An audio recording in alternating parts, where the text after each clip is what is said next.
ಎಲ್ರಿಗೂ ನಮಸ್ಕಾರ. ಕರಾವಳಿ ಸ್ವಾದಕ್ಕೆ ಸ್ವಾಗತ.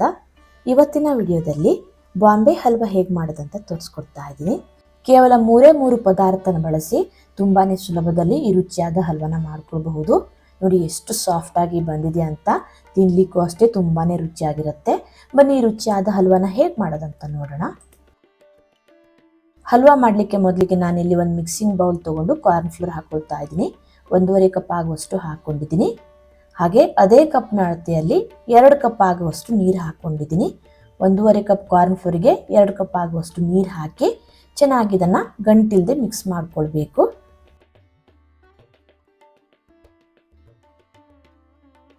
ನೋಡಿ, ಈ ರೀತಿ ಗಂಟೇನಿರಬಾರ್ದು.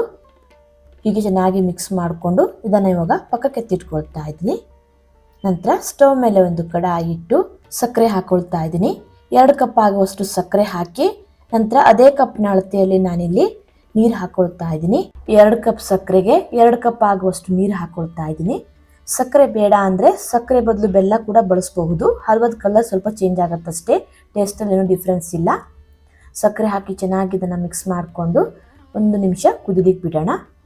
ಸಕ್ಕರೆ ನೀರಲ್ಲಿ ಚೆನ್ನಾಗಿ ಕರಗಿದ್ರೆ ಸಾಕು, ಪಾಕೇನಾಗೋದು ಬೇಡ. ನೋಡಿ, ಈ ರೀತಿ ಜಸ್ಟ್ ಕುದಿ ಬರಲಿ ಸ್ಟಾರ್ಟ್ ಆದಾಗ ಕಾರ್ನ್ ಫ್ಲೋರ್ ಮತ್ತು ನೀರನ್ನು ಮಿಕ್ಸ್ ಮಾಡಿಟ್ಟಿದ್ವಲ್ಲ ಅದನ್ನು ಇವಾಗ ಸೇರಿಸ್ಕೊಳ್ತಾ ಇದ್ದೀನಿ. ಕಾರ್ನ್ ಫ್ಲೋರ್ ತಳಕ್ಕೆ ಹೋಗಿ ಕುತ್ಕೊಳ್ಳೋದ್ರಿಂದ ನೋಡಿ ಈ ರೀತಿ ಚೆನ್ನಾಗಿ ಮಿಕ್ಸ್ ಮಾಡಿಕೊಂಡು ಸೇರಿಸ್ಕೊಳ್ಳಿ. ಸಕ್ಕರೆ ಜೊತೆ ಚೆನ್ನಾಗಿ ಇದನ್ನು ಮಿಕ್ಸ್ ಮಾಡಿಕೊಂಡು ನೋಡಿ ಈ ರೀತಿ ತಿರುಗಿಸ್ತಾನೆ ಇರಿ, ಇಲ್ಲ ಅಂದರೆ ತಳಕ್ಕೆ ಹಿಡ್ಕೊಳ್ಳುತ್ತೆ.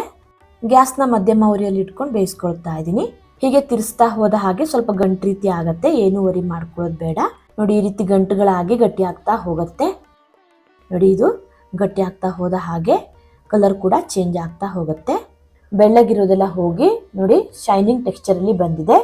ನೋಡಿ ಎಷ್ಟು ಚೆನ್ನಾಗಿ ಹೊಳಿತಾ ಇದೆ ಅಲ್ವಾ. ನೋಡಿ, ಈ ರೀತಿ ಗಟ್ಟಿಯಾಗಿ ಈ ಟೆಕ್ಸ್ಚರಲ್ಲಿ ಬಂದ ಮೇಲೆ ಫುಡ್ ಕಲರ್ನ ಹಾಕೊಳ್ತಾ ಇದ್ದೀನಿ. ಫುಡ್ ಕಲರ್ ಆಪ್ಷನಲ್, ನಿಮಗೆ ಬೇಕಿದ್ರೆ ಹಾಕೊಳ್ಬಹುದು, ಬೇಡ ಅಂದರೆ ಸ್ಕಿಪ್ ಮಾಡ್ಕೊಳ್ಳಿ. ಫುಡ್ ಕಲರ್ ಬದಲು ಸ್ವಲ್ಪ ಅರಿಶಿನ ಪುಡಿನೂ ಸಹ ಹಾಕೊಳ್ಬಹುದು. 1-2 ಚಮಚ ಆಗುವಷ್ಟು ತುಪ್ಪ ಹಾಕಿ ಚೆನ್ನಾಗಿ ಇದನ್ನು ಮಿಕ್ಸ್ ಮಾಡ್ಕೊಳ್ತಾ ಇದ್ದೀನಿ. ಬಣ್ಣ ಮತ್ತು ತುಪ್ಪ ಚೆನ್ನಾಗಿ ಮಿಕ್ಸ್ ಆಗಬೇಕು. ಗ್ಯಾಸ್ನ ಲೋ ಟು ಮೀಡಿಯಂ ಫ್ಲೇಮಲ್ಲಿ ಇಟ್ಕೊಳ್ಳಿ. ಹೀಗೆ ತಿರ್ಸ್ತಾನೆ ಇರಬೇಕು, ಇಲ್ಲ ಅಂದರೆ ತಳಕ್ಕೆ ಹಿಡ್ಕೊಳ್ಳೋ ಚಾನ್ಸಸ್ ಇರುತ್ತೆ. ತುಪ್ಪ ಮತ್ತು ಬಣ್ಣ ಎರಡನ್ನು ಹಾಕಿ ಚೆನ್ನಾಗಿ ಮಿಕ್ಸ್ ಮಾಡಿಕೊಂಡು ಸರಿಯಾಗಿದು ಹೊಂದ್ಕೊಂಡ್ಮೇಲೆ ಮತ್ತೆ 1-2 ಚಮಚ ಆಗುವಷ್ಟು ತುಪ್ಪ ಹಾಕೊಳ್ತಾ ಇದ್ದೀನಿ. ತುಪ್ಪದ ಬದಲು ಎಣ್ಣೆ ಕೂಡ ಹಾಕ್ಕೊಳ್ಬಹುದು. ತುಪ್ಪ ಹಾಕೋದ್ರಿಂದ ಟೇಸ್ಟ್ ತುಂಬಾ ಚೆನ್ನಾಗಿ ಬರುತ್ತೆ. ತುಪ್ಪ ಹಾಕಿ ಮತ್ತೆ ಇದನ್ನು ಚೆನ್ನಾಗಿ ಮಿಕ್ಸ್ ಮಾಡ್ಕೊಳ್ಳಿ. ಹೀಗೆ ತಿರ್ಸ್ತಾನೆ ಇರಬೇಕು, ಇಲ್ಲ ಅಂದರೆ ತಲೆ ಹಿಡಿಯೋ ಚಾನ್ಸಸ್ ಇರುತ್ತೆ. ತುಪ್ಪ ಹಾಕಿ ಚೆನ್ನಾಗಿ ಮಿಕ್ಸ್ ಮಾಡ್ಕೊಳ್ಳಿ. ಸರಿಯಾಗಿದು ಮಿಕ್ಸ್ ಆಗಬೇಕು. ಮುಂಚೆ ಹಾಕಿರೋ ತುಪ್ಪ ಸರಿಯಾಗಿ ಹೊಂದ್ಕೊಂಡ ಮೇಲೇ ಮತ್ತೆ ತುಪ್ಪ ಹಾಕ್ಕೊಳ್ಬೇಕು. ಕೊನೆಗೆ ಮತ್ತೆ 1-2 ಚಮಚ ಆಗುವಷ್ಟು ತುಪ್ಪ ಸೇರಿಸ್ಕೊಳ್ತಾ ಇದ್ದೀನಿ. ಹಾಗೆ 1/4 ಚಮಚ ಆಗುವಷ್ಟು ಏಲಕ್ಕಿ ಪುಡಿ, ಸಣ್ಣದಾಗಿ ಕಟ್ ಮಾಡಿರೋ ಸ್ವಲ್ಪ ಗೋಡಂಬಿನ ಹಾಕಿ ಚೆನ್ನಾಗಿದೆಲ್ಲವನ್ನು ಮಿಕ್ಸ್ ಮಾಡ್ಕೊಳ್ಬೇಕು. ಟೋಟಲ್ ನಾನಿಲ್ಲಿ 6 ಚಮಚ ಆಗುವಷ್ಟು ತುಪ್ಪ ಹಾಕ್ಕೊಂಡಿದ್ದೀನಿ. ತುಪ್ಪ ಜಾಸ್ತಿ ಇಲ್ಲ ಅಂದರೆ ಸ್ವಲ್ಪ ತುಪ್ಪ ಸ್ವಲ್ಪ ಎಣ್ಣೆ ಕೂಡ ಬಳಸಬಹುದು.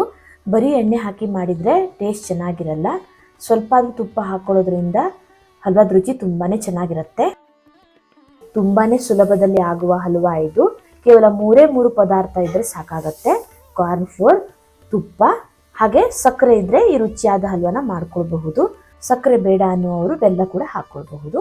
ತುಪ್ಪ ಚೆನ್ನಾಗಿ ಹೊಂದ್ಕೊಂಡು ನೋಡಿ ಈ ರೀತಿ ಗಟ್ಟಿಯಾಗಿ ಪ್ಯಾನಿಂದ ಬಿಟ್ಕೊಂಡ್ಮೇಲೆ ಸ್ಟವ್ನ ಆಫ್ ಮಾಡ್ಕೊಂಡ್ರೆ ಆಯಿತು.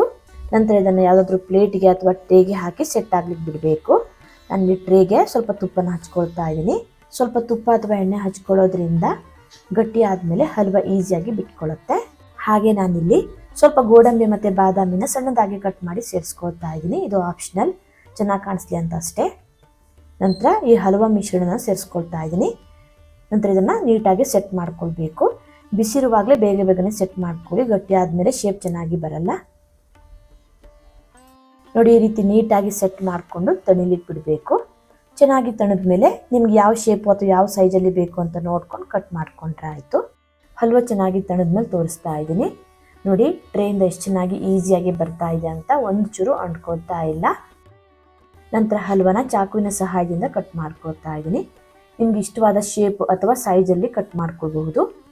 ತುಂಬಾ ಸಾಫ್ಟಾಗಿ ಚೆನ್ನಾಗಿ ಬರುತ್ತೆ, ಒಂಚೂರು ಅಂಟ್ಕೊಳ್ಳಲ್ಲ, ಈಸಿಯಾಗಿ ಕಟ್ ಮಾಡ್ಕೊಳ್ಬಹುದು. ಹಲ್ವಾನ ಕಟ್ ಮಾಡ್ಕೊಂಡಾದ್ಮೇಲೆ ಹೇಗೆ ಬಂದಿದೆ ಅಂತ ತೋರಿಸ್ತಾ ಇದ್ದೀನಿ. ನೋಡಿ ಎಷ್ಟು ಸಾಫ್ಟಾಗಿ ಚೆನ್ನಾಗಿ ಬಂದಿದೆ ಅಂತ. ತಿನ್ನಲಿಕ್ಕೂ ಅಷ್ಟೇ ತುಂಬಾ ರುಚಿಯಾಗಿರುತ್ತೆ. ಹಲ್ವಾ ಸಾಫ್ಟ್ ಆಗಿರೋದ್ರಿಂದ ಚಿಕ್ಕವರಿಂದ ದೊಡ್ಡವರು ಕೂಡ ಇದನ್ನು ಈಸಿಯಾಗಿ ತಿನ್ನಬಹುದು. ಟೇಸ್ಟ್ ಅಂತೂ ಸಖತ್ತಾಗಿರುತ್ತೆ. ಏನಾದರೂ ಸ್ವೀಟ್ ತಿನ್ಬೇಕನ್ಸಿದಾಗ ಕೇವಲ 3 ಪದಾರ್ಥನ ಬಳಸಿ ಈ ರುಚಿಯಾದ ಹಲ್ವಾನ ಮಾಡ್ಕೊಳ್ಬಹುದು. ನೋಡಿದ್ರಲ್ವಾ ಬಾಂಬೆ ಹಲ್ವಾ ಹೇಗೆ ಮಾಡೋದಂತ. ವಿಡಿಯೋ ಇಷ್ಟ ಆದರೆ ಲೈಕ್, ಶೇರ್, ಕಮೆಂಟ್ ಮಾಡೋದನ್ನು ಮರಿಬೇಡಿ. ಮತ್ತೆ ಸಿಗ್ತೀನಿ ಹೊಸ ವಿಡಿಯೋ ಒಂದಿಗೆ. ಧನ್ಯವಾದಗಳು.